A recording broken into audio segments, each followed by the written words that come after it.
You're listening to the Blood, Sweat, and Business podcast, featuring real business owners telling real stories about their real business experiences. Here are your hosts, John Chiappetta and Eric Jorn.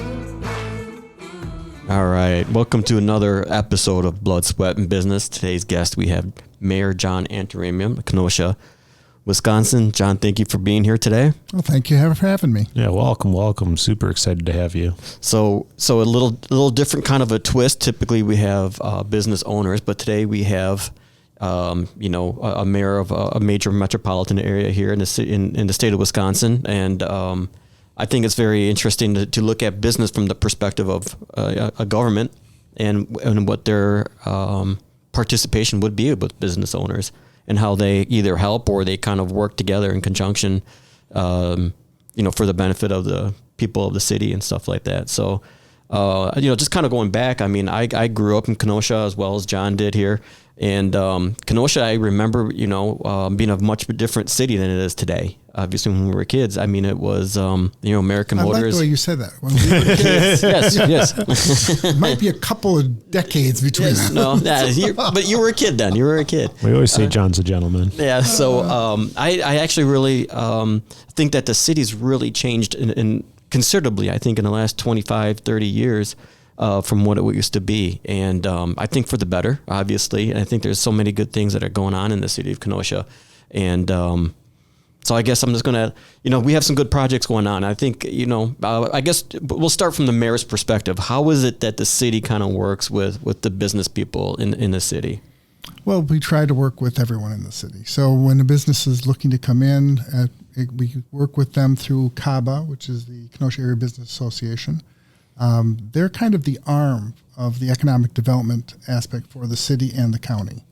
So they become one of the focal points that we have people coming through. So that's important to us because we're looking at a region, not just a city. And I think that's one of the things that people don't always understand is that we are a region. We're not just the city of Kenosha. It's the city of Kenosha. It's the rest of Kenosha County. And I'll go to the extent that, and one of the things that has always frustrated me is that it's not just the state of Wisconsin and the city of Kenosha and the Kenosha County. We have this opportunity that is massive between Milwaukee and Chicago, and it is not taken advantage of. We have, when you look at population, when you look at infrastructure, you look at all the opportunities have that if this area literally work together, we are a powerhouse compared to almost anybody in the country. But we have not taken advantage of that. We have water. We have all sorts of different things that we have going for us. And we have not yet been able to get our acts together and work together to make things happen. Because I think that is the focal point for business, is that this corridor is tremendous and will continue to grow and prosper, but it could be a lot better and more exciting than it is even today. I love that perspective. It's interesting when people ask us or ask me, where's our office located? I always say Milwaukee. So we're anywhere from Chicago to Milwaukee, pretty much.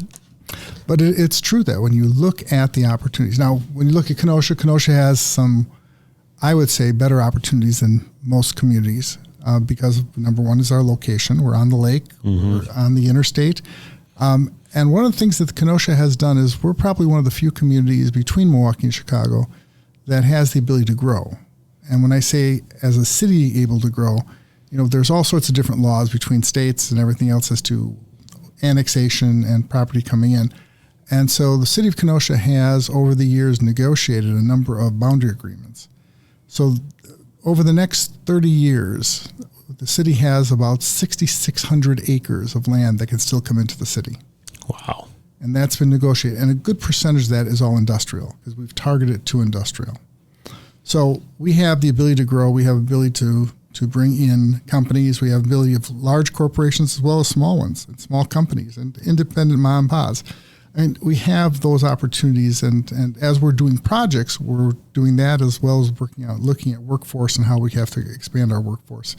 And how do we keep our young people here? Those are the things that people just don't understand, I think, a lot of times.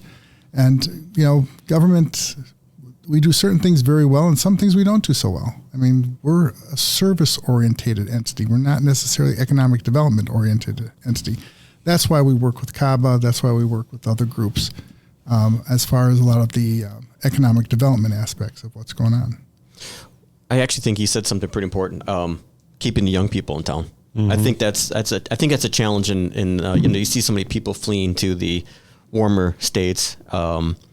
But the things that I see that I like in Kenosha, that there's entertainment, there's things to do.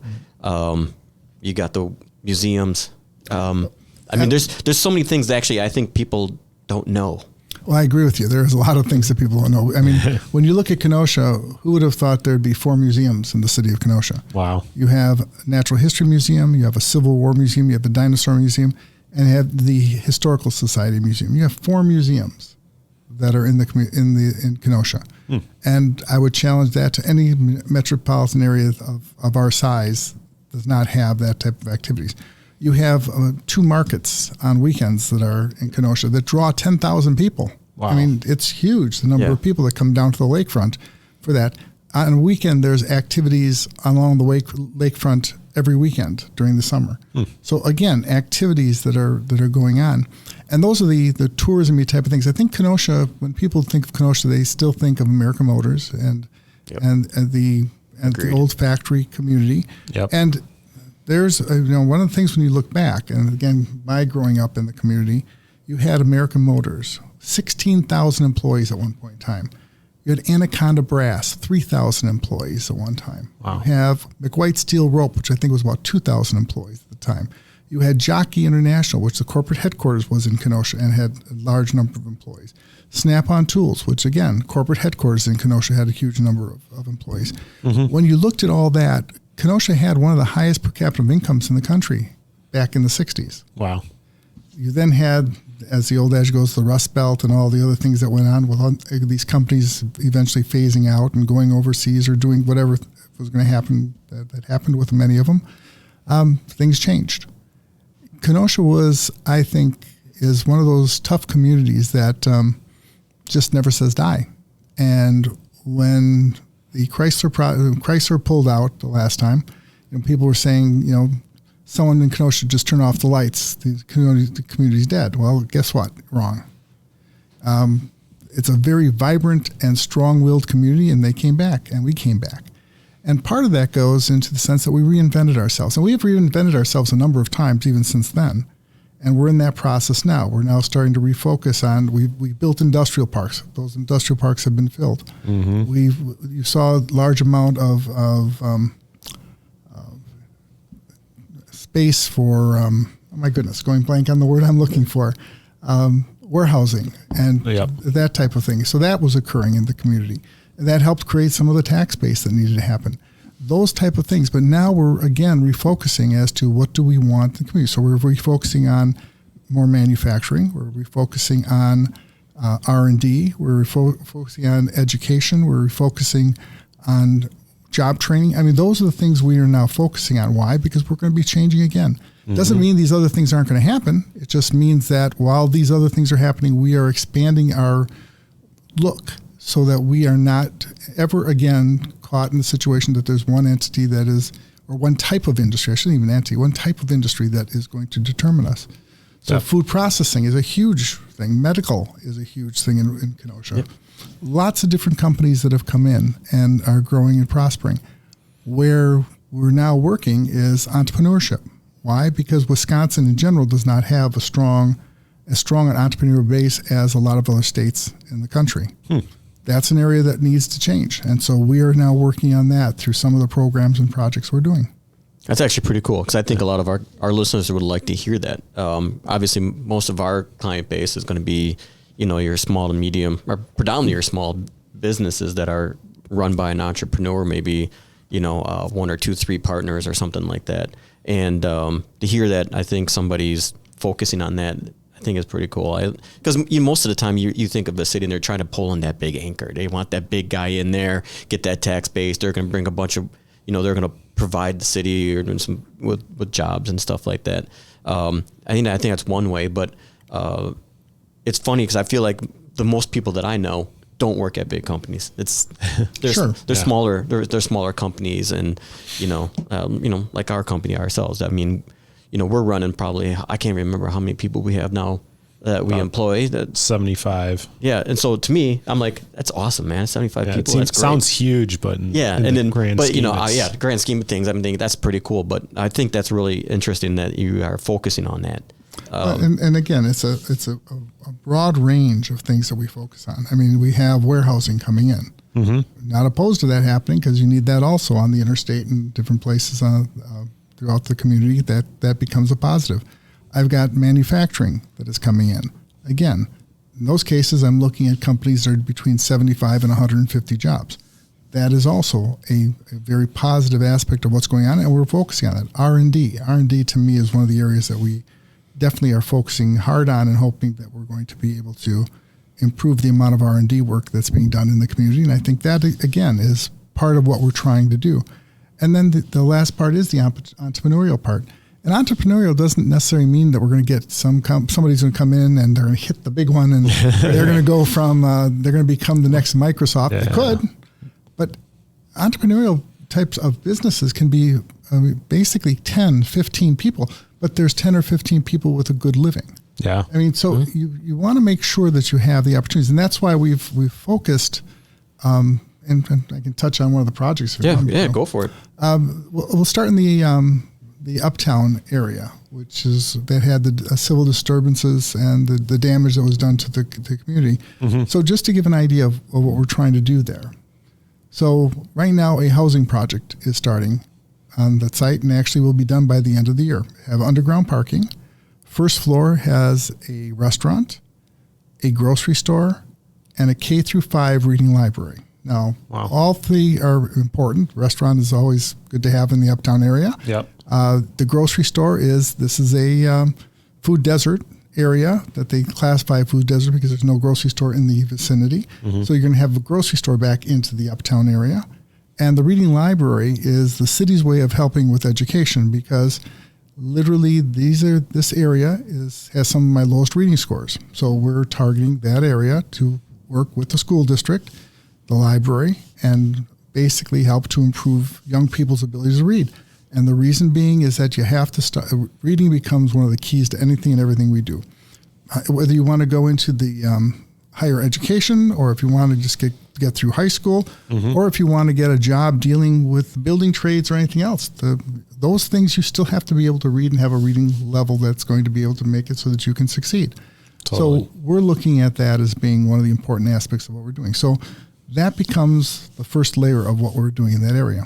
Then we have for those of you who are from Kenosha and are my age, you remember the old adage, the old brown bank.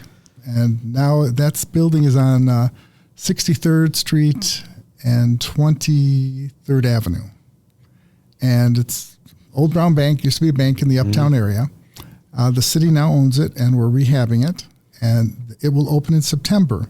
And what we've got there is we have 4 colleges all locating in that building to work with young people. So you have UW Parkside, Carthage, Herzing, and Gateway Technical School. So all 4 will have people in that building working with the neighborhoods, the Uptown, and all the neighborhoods surrounding it, including my old neighborhood in the Roosevelt School area where I grew up. Cool.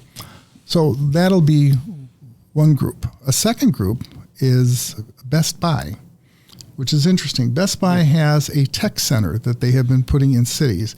I believe we're the second smallest city to get one of their tech centers. And they'll be teaching kids coding, and they tie themselves to the Y in this case. The Y is going to be working with them and running their program. But they will have in that building a tech center. So the young people can be there and learn how to do coding and other types of technology to enable them to work towards getting jobs. Wow. The third entity in there is a group called Generator. Generator is a corporation out of Milwaukee, or a non-for-profit out of Milwaukee, I believe. And they basically work with individuals to start their own businesses.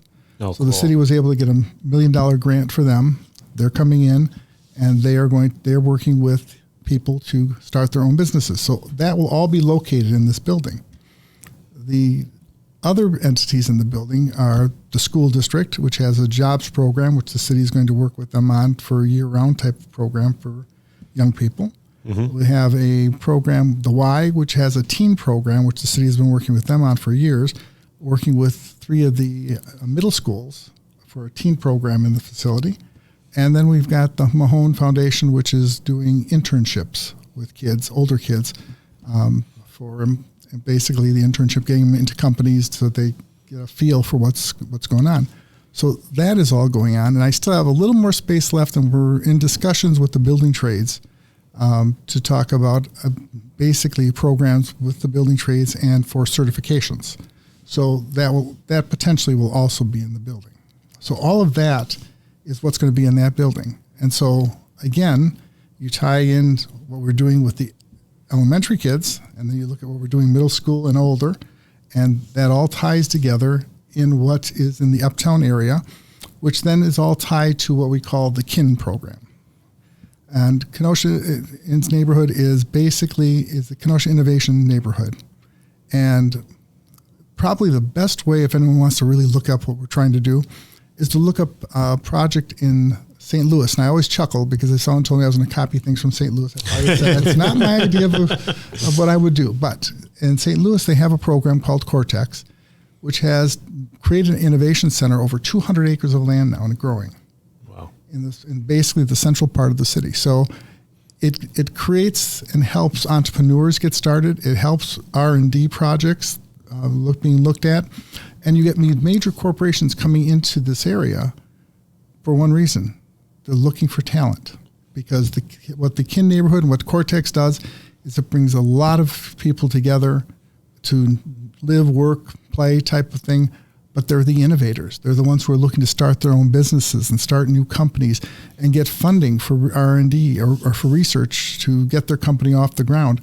All that gets tied into this through non-for-profits and other type of entities that work or are at this location. And then what happens is you end up with major corporations coming in and doing small R&D to watch what these young people are doing or watching what individuals are doing because they're looking for talent. Interesting. So it's a totally different concept of how to keep young people here and draw young people here. It's not an easy thing for people to understand that what we're trying to do, but it is one of those things that when you look at what other people have done for the innovation centers, if you wish to keep your young people here, if you wish to grow your own businesses, if you want to make it so that people, there's a larger entrepreneurial attitude in your community, it's this type of thing that actually makes it happen. So that is part of the process of what we're putting together. Now, on the KIN neighborhood, I've got the streets are going to be constructed. It's 110 acres of land. I've set up a non-for-profit that will operate and run this. So the city won't be operating and running it. It'll be a non-for-profit with ties to the community, the business community, and education, the whole gambit of different members from the board. They will run this 110 acres of land, and they will decide what's going to go on and how it's going to happen. So the city has certain rules that we've put in place. They've agreed to those rules, and then I've transferred that responsibility over to them, and they're now going to be running that operation. Now, it's not quite to that point yet where they've got total control, but they're getting closer and closer as we move forward. So right now, the city has worked with CABA, the school district, the technical school, and the city. The 4 of us have put in money to build a new STEM high school on the site. So there will be a STEM high school on that location. And at this point in time, I will get into trouble if I don't do this, John. Your dad was one of the main focuses of getting that happening because he was on my case continuously telling me I needed to do this. So I just want you to know that is one of those things that has to happen. So nice. Anyway, so the STEM high school is definitely an important piece of it. And then that has now been funded and will start this fall. And also this fall, we will start the incubator facility on the site. And so there's a 60,000 square foot incubator facility that's being built, about $25 million in value being built on the site, along with a $20 million school district that's being built, or school building that's being built on the site. So that all ties in together as to what are you trying to do? We're trying to improve the educational process, because if we do not get these kids educated so that they can actually get into these different trades or different things, it's going to be a problem. Mm-hmm.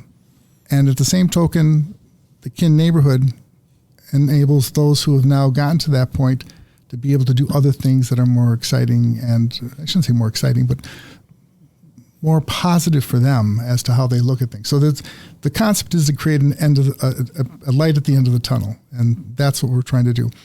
I don't know if did I mention about the in the Keela building, which is a Brown Bank. I don't know if I mentioned it or not about the building trades or not. Did I say that? You said a little bit about it. So that also, like I said, just want to make sure that we're. Is that through the Gateway Tech? Or well, no, this is actually through some other private entities that are looking to come in.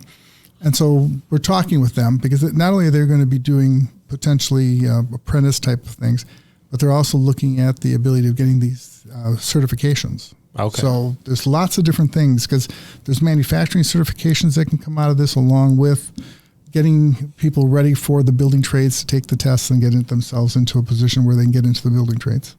Wow.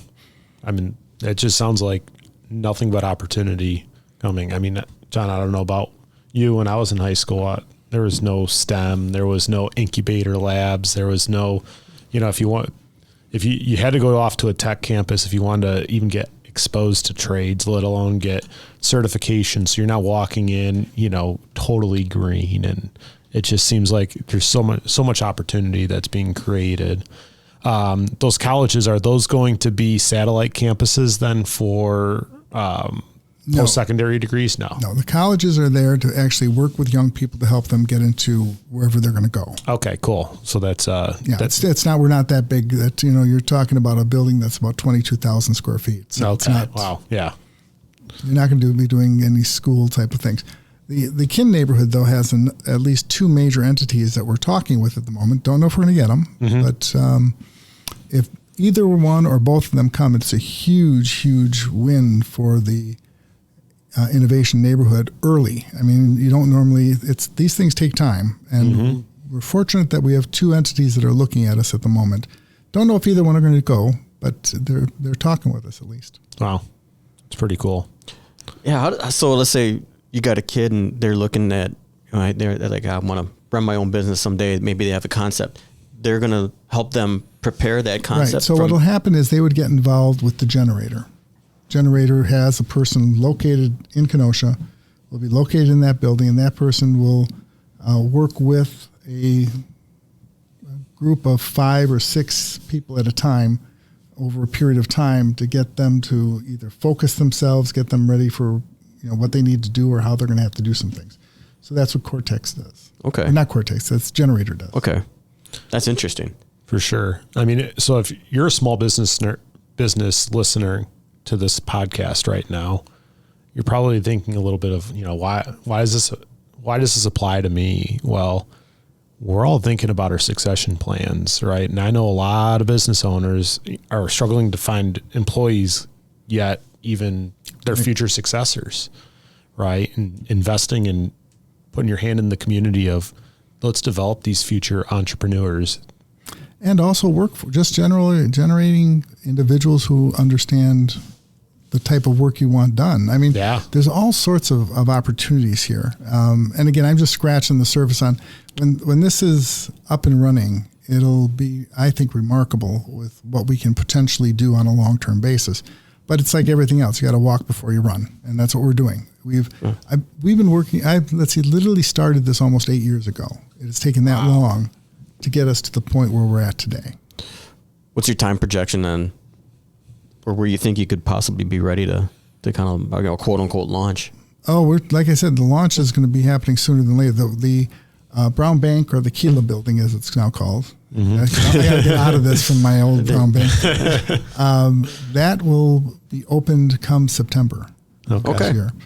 The reading library, the grocery store, and that I think may be opening at the end of the year or the early first quarter of next year. Cool.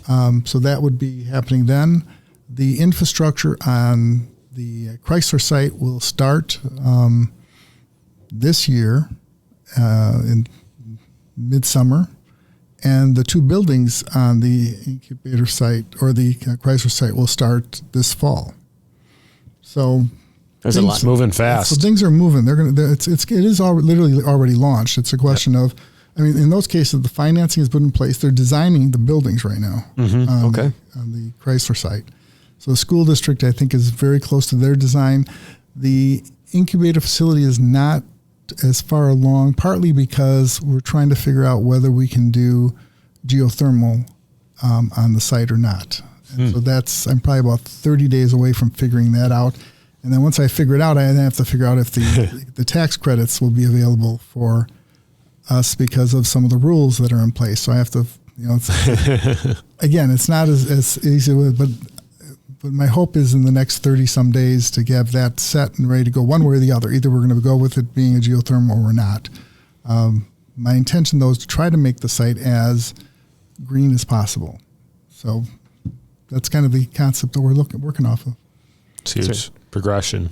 Right. So, so you're already talking about some major projects going on. I think, Eric, you outlined some of the good reasons why I think a business owner in the city of Kenosha or surrounding areas between Milwaukee and Chicago would be interested in what's going on in Kenosha. Honestly, as you're sitting here, my wheels are turning in my head too. I mean, I'm just trying to think, okay, how do we always struggle to find people too. And we sit and, we'll go to the colleges and knock on the doors and see if anybody, but the reality is that there's not a lot of people out there that want to be CPAs. They don't want to do the tax seasons anymore. And it's just, much like anything, it's just lack of education about what the field really is, right? Everybody thinks of an accountant as somebody that's going to go in the back room and crunch numbers and work in the dark. And in reality, we spend our time talking with people, working with business owners, working with individuals, helping them solve problems. And it's not what the world paints it as. So we have to fight against these perceptions, much like the blue collar jobs, where those are dirty jobs, and forever they've been fighting against it. And I finally think that tide has started to change, where people want to go into the trades again. And I think part of it comes down to is what people don't realize is income is, if you have certain skill sets. One of the things that has happened in Kenosha that has been problematic is that, as I said, at one time you had a very, very high capital income, and when those companies left, that per capita income dropped. You're seeing a lot of people living in Kenosha and working in Illinois. Yep. Because there's a difference in income levels as to what you're being paid. As that changes, that's the one advantage Kenosha is going to have. That if people don't have to travel so far, and the work is similar, or like I said, that's why the diversification of the economy becomes so important. Yeah, you'll find people in the area staying in the area. So I think you're going to see two things happening. One is more people moving into the area because of all the things that are going on, and two, you're going to see people who are living in the area starting to, at some point in time, when the incomes start to level off and to mean the same, and not having to commute for an hour, I think you're going to find people more willing to stay in Kenosha and work in Kenosha. So I think those will play. Housing becomes a major factor for all of us. And that is a problem everywhere. You look at it, you can't build a house. Like I said, my first home, when I got married, I bought a house that was 1,000 square feet with a basement that was fixed up as to an extra thing. 2 kids, my wife and I, 4 people living in it, and it was fine. To get a house like that today would probably cost probably similar to my house I got, probably $200,000 in a very simple neighborhood, very modest neighborhood. Yep, it's going to cost $200,000. Or more potentially, depending on if it's brick or not brick.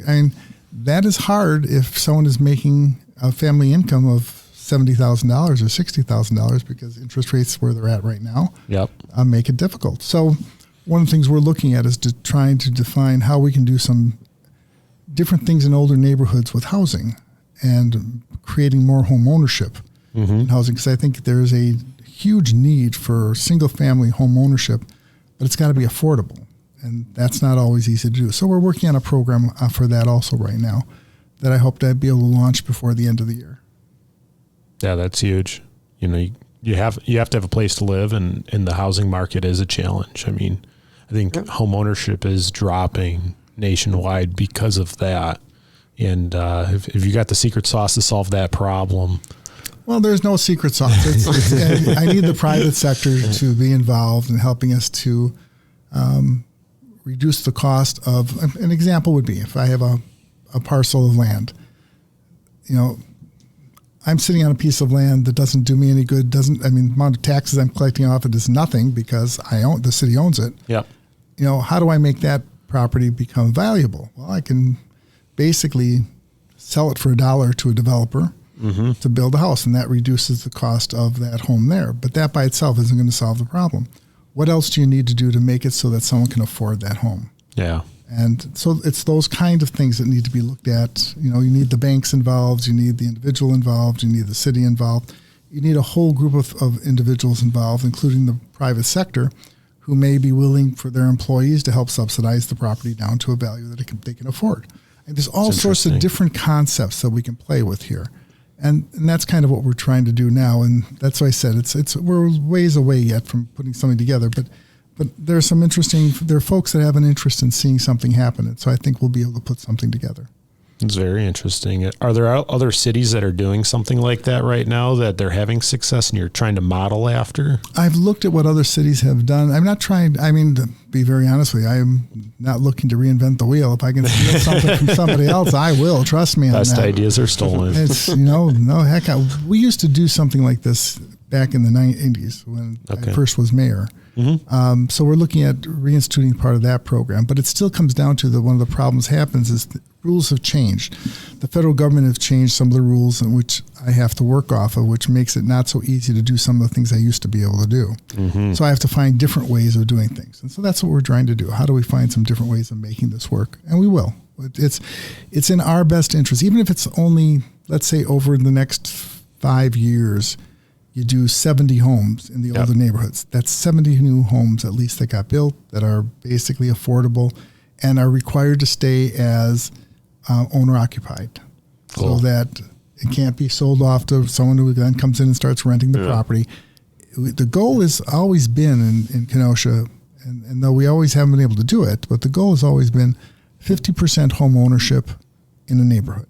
Mm-hmm. And that's excluding the larger rental units that come in. But just if all the single family homes that are in there, you want 50% of them to be home ownership. And the reason being is when you have home ownership in the neighborhood, people take pride in the neighborhood, crime drops, and you also get a buy-in, which is interesting. I don't think people realize a lot of the people who rent, if their neighbor is taking care of their property, mm-hmm. and even if their landlord isn't doing it, they do it because they take pride in their neighborhood. And I sometimes think people don't realize that does happen in neighborhoods and that people do take pride.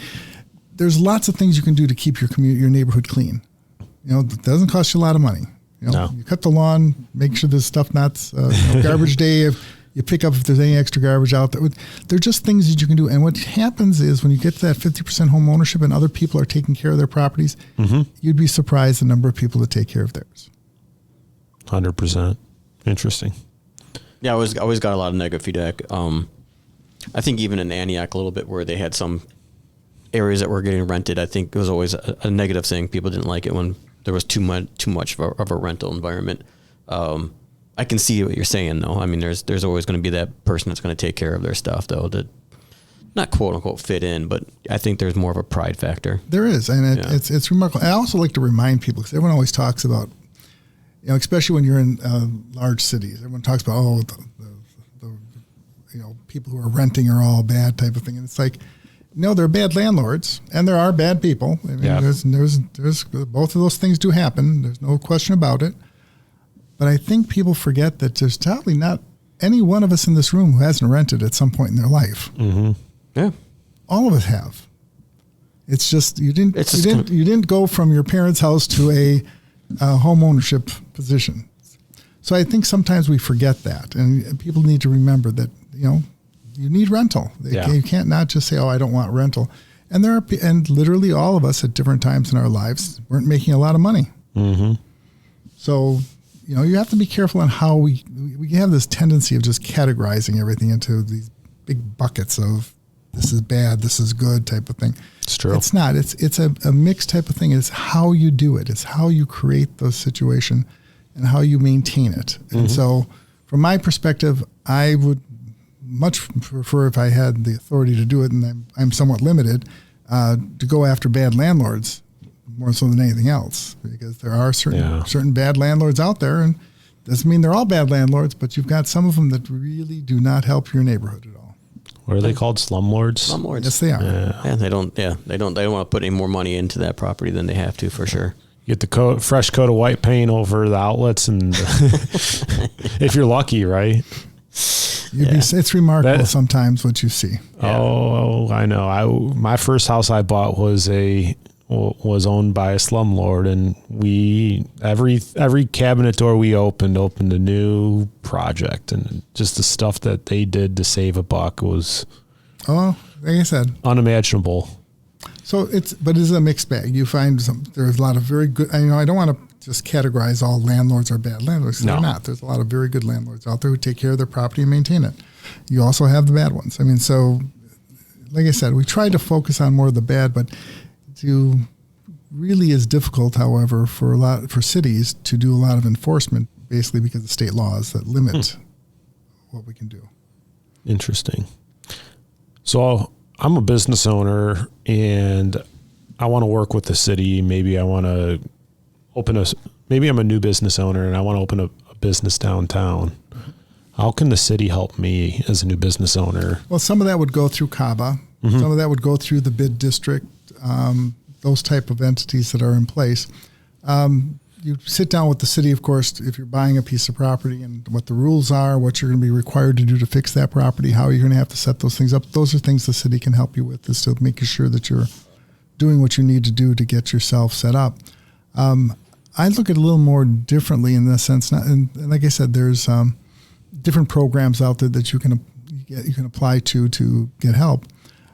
I kind of look at things a little differently when it comes to the smaller retailers in the downtown area. The downtown, for a small retailer to do well, really comes down to is population.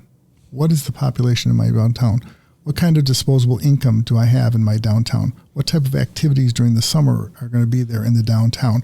That's going to make it so this business works. Not necessarily what I'm going to give you, but what are we doing to make it so that there's activity and opportunity for you to do your business? Because I tend to think, especially in small businesses, that they need to be the ones who are going to dictate what's going to happen and how it's going to happen. And if I'm dictating it to them, then they probably shouldn't be in business, to be honest with you. Yeah. I probably shouldn't have said that. But I mean, from my perspective, that doesn't mean we're unwilling to help, because we are, but it's a question of fitting into the type of categories they're going. Example is we're looking at expanding the population of the downtown with the downtown development plan. And in the 20 years ago, 30 years ago, when people looked at these things, they would say, oh, you have to have all commercial on the first floor and then housing above it. Well, in some cases that is true, but it's not all the time. There's certain areas that are developed. You don't want to keep on scattering your commercial. Yeah. You want to keep it condensed so that it's active and survives. And if you put too much in, you then end up basically scattering it out so far that you're not getting the concentration and the jive to be there. So as we're looking at our downtown plan as to the future, what we're doing, there's definitely retail that's going to be included, but it's not every building going to have retail in it. Yeah. You try to keep the retail on 6th Avenue, keep the retail around the park area that's going to be developed, those type of things, but not necessarily in all of them. So there's, basically 2 new housing developments that are going on right now in the downtown, both of which will be about 170 units added in the downtown area on the south side of the downtown. Neither one of them have any retail component to it. Why? Because all that would have done is just stretched out the retail farther out, instead of making it so the population comes into the retail that's in the vicinity. So again, Smart. It's kind of like it's common sense. How do you make sure that the retail that's there, that's already, the buildings that have been designed are empty, that those get filled before you start trying to overextend your retail base? Very smart. So a lot. Can I have that in writing? Smart. I was once part of an economic development committee for a town, and what we did, or city, and what we did is, I mean, a lot of it, what it was A, trying to create exposure for our businesses that were downtown, and then B, also a lot of planning around events and how do we get people to, because it's usually education, lack of education that makes these small businesses fail. Obviously they got to do their part, right? You got to run a good business, have a differentiated product, create a good experience for whoever's walking in your door. But you also need the exposure, and exposure is expensive.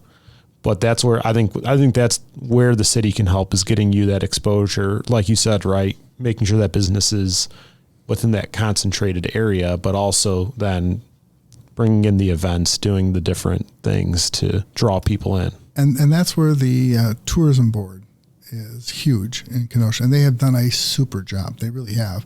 There are as I said, if you come down to the lakefront on a weekend and there's not an activity going on, I'm in shock. I mean, there's always something going on. The markets, like I said, the markets run from like 9 in the morning till 2 in the afternoon on a Saturday.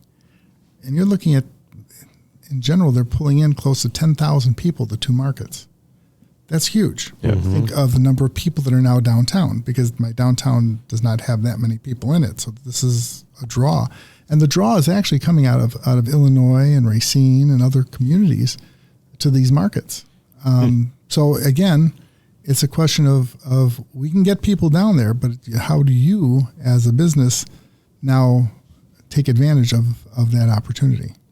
Absolutely. Yeah, you got to create that differentiated experience, product, whatever it may be that you're doing. And I think there's another project that you have on the horizon. You were talking about the 170 units downtown.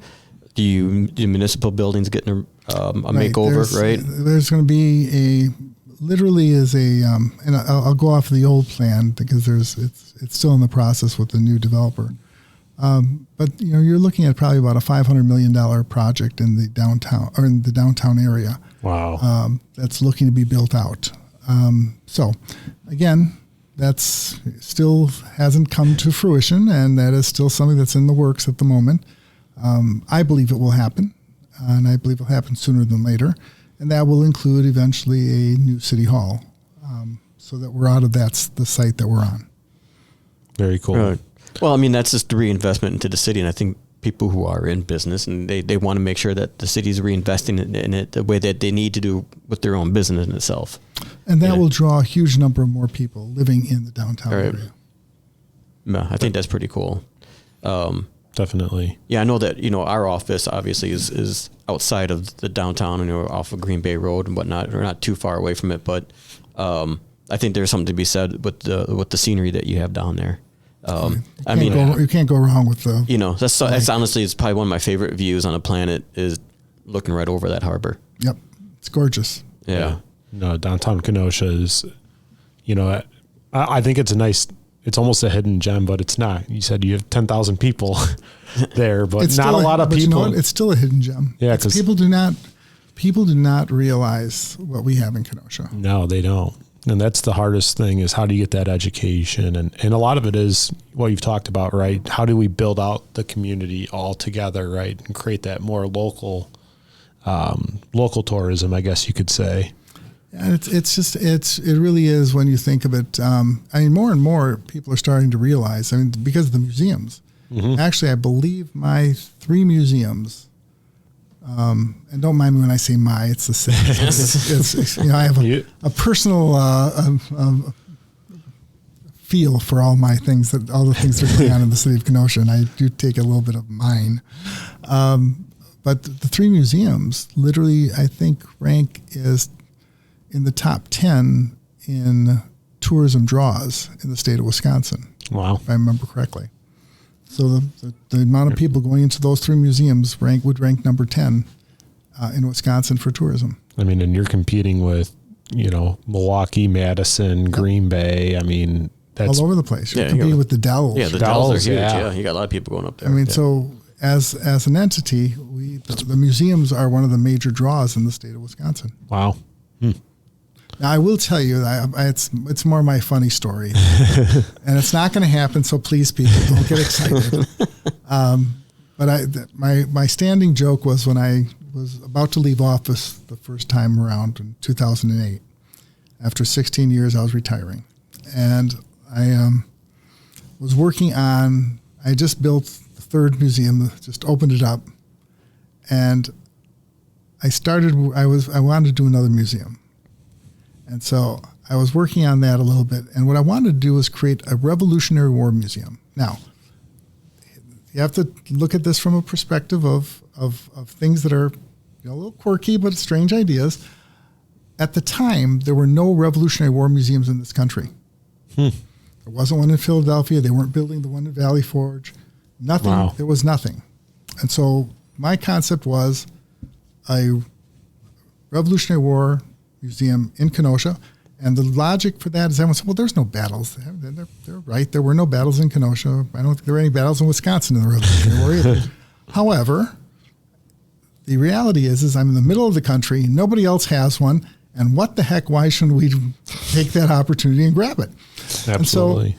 And so first thing I thought of was how to do this. And what I came up with was a Revolutionary War museum that would have two wings. The one wing would be the War of the Great Rebellion, because the British considered the Revolutionary War as a rebellion. Mm-hmm. And so we would tell the story of the Revolutionary War from the British perspective in half the museum, and then the other half we would tell it from the U.S. perspective. And I thought that would be what an opportunity for education to understand what people were thinking and why. And so that was the concept that I was looking at doing. And so I didn't have enough time, but I did approach the British government and tried to see if I could get them to give me $15 million to build their wing of the museum. Now, I tell that story and everyone laughs. And, the British government was very generous in their no. But had they said yes, my goal would have been then to go to the U.S. government and say, the British are coming. What are you going to do for me? The British are coming. There you go. So there's my funny story as to one of the things again, as mayors have to be imaginative. Yeah. And sometimes they sound a little crazy ideas that they don't work, but it's just kind of a fun story that I always thought would have been a really neat kind of museum, to be honest with you. I think that's a neat concept, right? You can walk across and change perspectives. Well, I think that's what's interesting is that, most of the history that we always take on and read is always from the U.S.'s perspective. I mean, I was lucky enough to, go to Pearl Harbor. And the first thing they do is they throw you into like a little movie theater and they give you, they show some, footage of what happened. And believe it or not, I think that I was in the minority in that film room. It was predominantly Japanese people that are in there. And I'm like, this is interesting that, that we come here to look at perspective. So I think, I'd like to go to Japan and look at them. So if they had something on, Hiroshima or Nagasaki, I mean, I think that would be kind of interesting perspective. I mean, on how they viewed things. So I think having a different perspective within our own country would have been actually pretty cool. So I always thought that was a fun idea that would have been actually very educational as to doing something like that. But again, like everything else. So yeah. So the first you're mayor. When did you first become mayor of Kenosha? 1992, and then I retired in 2008. And then I came back in 2016 through today. Okay. Interesting. And you started in the state of Wisconsin, correct? Yeah, I started with the state legislature in 1982. Wow. Okay. So from 82 to 92, I was a state rep. And it was a good training ground for me in the sense of finances, because towards the end I was a member of the finance committee of the state, so I was part of the budget writing committee. So I learned a lot on that basis, which made it much easier for me when I became mayor to work through some of the issues and the bureaucracy of different things. But again, so 10 years in the legislature, 16 years as mayor. I retired and did work, actually did a little teaching and did some work for EPA on brownfields, which is the area that I probably am fairly knowledgeable in. Interesting. Came back. What's your goals and aspirations after your term? Have coffee with your dad. There you go. No self-employment, just retire. I have no idea what I'm going to do yet. The only thing I do know for sure I'm going to do is I'm going to write a book. Okay. I've been writing a book for 40 years, and I am now on page 50. So I've kind of committed to myself that when I do make a decision to retire, that I'm going to finish the damn book. All right. And so that you know what the book is about. It's a very simple book. It's about my gold mining days when I was younger. So I used to work in Northern California on the North Fork of the American River, and used to work 15 to 30 feet underwater dredging for gold. Oh, wow. So that's what the book's going to be about. Interesting. And I've got a perfect name. Sounds like a safe job, though. Oh, my back will never be the same, but that's beside the point. I must tell you, the name of the book is going to be, I'm pitching a book that I have not even going to. You're on page 50. That's all right. I'm on page 50, and God knows when I'll ever finish it. But I do, again, because it's one of those funny things that I think the name of the book is It's My Brother's Fault. There you go. There you go. That's funny. I like it. Well, I just wanted to take a moment. Thank you so much for coming. Well, thank you for having me. I hope I didn't bore everybody. No. I think that it was actually really fun, very informational. I think our listeners will definitely appreciate the information that was given out. I'm sure in my mind, it always puts Kenosha in a great light. I think there's a lot of things that are good about that city. And, I've always been a proud, member of the community, and always proud to say this is where I grew up. So, I just always want everybody to kind of see it in that same light, but it's always, like you said, a hidden gem. So, and I'll come from a perspective, somebody that did not grow up in Kenosha. And the only reason why is because our firm has an office in Kenosha that I've seen downtown, and I spend time now in Kenosha, that it was a hidden gem. And I think all the time I'm finding new things, and I'm always pleasantly surprised. I mean, a couple trips we've had, even downtown Kenosha, it's always just eye-opening. Yeah. So highly recommend. All right. Appreciate it. And I got a little trick. If you want to finish writing your book, you could use the Chat GPT now. Yes. There you go. I will do it. I promise myself. I got to finish that thing. All right. Well, thanks again for coming on. Listeners, thank you for your time. Yeah, have a great day. Thank you much. We'll see you next time. Bye-bye. Thanks. You have been listening to the Blood, Sweat, and Business podcast. You can hear more real stories from real business owners about what it takes to make it in business by subscribing to the podcast on Apple Podcasts or Spotify. If you like what you hear, leave a review and a 5-star rating. This podcast has been brought to you by Kaizen CPAs and Advisors, providing advisory and accounting services to help you grow your business. Learn more at kaizencpas.com.